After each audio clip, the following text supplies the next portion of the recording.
ஒரு மீனவன் கடலோரத்தில் வாழ்ந்து வந்தான். வயதாக வயதாக முதுமையால் வலுவிழந்த அவனால் கடலுக்குள் போய் மீன் பிடிக்க முடியவில்லை. ஆற்றோரத்திலேயே நாளெல்லாம் தவம் கிடந்து கிடைத்த மீனை சந்தையில் விற்று மிகச் சிரமத்துடன் வாழ்ந்து வந்தான். ஒரு நாள் அவன் அப்படி ஆற்றோரத்தில் வெயிலில் காய்ந்து கொண்டிருந்த போது அங்கு ஒரு அழகான பெரிய பறவை வந்தது. அது வெள்ளி சிறகுகளாலான இறக்கையை கொண்டிருந்தது. பார்ப்பதற்கு கம்பீர தோற்றத்துடன் காட்சியளித்தது. அதுதான் தேவலோக பறவையான காஹா. காஹா தாத்தாவை பார்த்து, ஏன் தாத்தா இந்த வெயிலில் காய்கிறாய்? உனக்கு உதவ உன் வீட்டில் யாருமே இல்லையா என்று கேட்டது. ஒரு ஆத்மா கூட இல்லை என்றான் மீனவன். நீ இந்த வயதில் இவ்வளவு வேலை செய்யக்கூடாது. நான் இனி தினமும் உனக்கு ஒரு மீன் கொண்டு வந்து தருகிறேன். அதை கொண்டு பிழைத்துக்கொள் என்று கனிவுடன் கூறிவிட்டு பறந்துவிட்டது. அன்றிலிருந்து சொன்ன சொல் தவறாமல் காஹா யார் கண்ணிலும் படாமல் ஒரு பெரிய மீனை தாத்தாவின் வீட்டில் போட்டுவிட்டு போய்விடும். அது வந்து போவது தாத்தாவுக்கு மட்டும்தான் தெரியும். அந்த மீனுக்கு சந்தையில் மிகுந்த கிராக் இருந்ததால் மீனவன் அதை அதிக விலைக்கு விற்று பணம் சேர்க்க ஆரம்பித்தான். வசதியாக வாழத் தொடங்கினான். சுற்றிலும் அழகிய தோட்டத்துடன் ஒரு பெரிய வீட்டை கட்டி கொண்டான். மனைவியை இழந்த அவன் இன்னொரு திருமணம் செய்யக்கூட நினைத்தான். எது தவறினாலும் காஹா மட்டும் சொன்ன சொல் தவறவே இல்லை. ஒரு நாள் தண்டோரா போட்டார்கள்.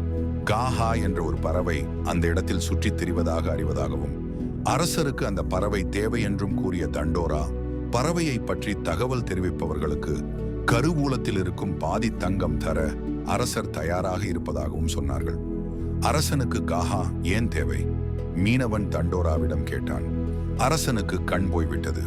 அவர் காஹாவின் ரத்தத்தில் குளித்தால் அவருக்கு கண் பார்வை திரும்ப கிடைக்கும் என்று கூறிய தண்டோரா சட்டென்று, உனக்கு காஹாவை பற்றி தெரிந்திருக்கும் போல் இருக்கிறதே என்று கேட்டான்.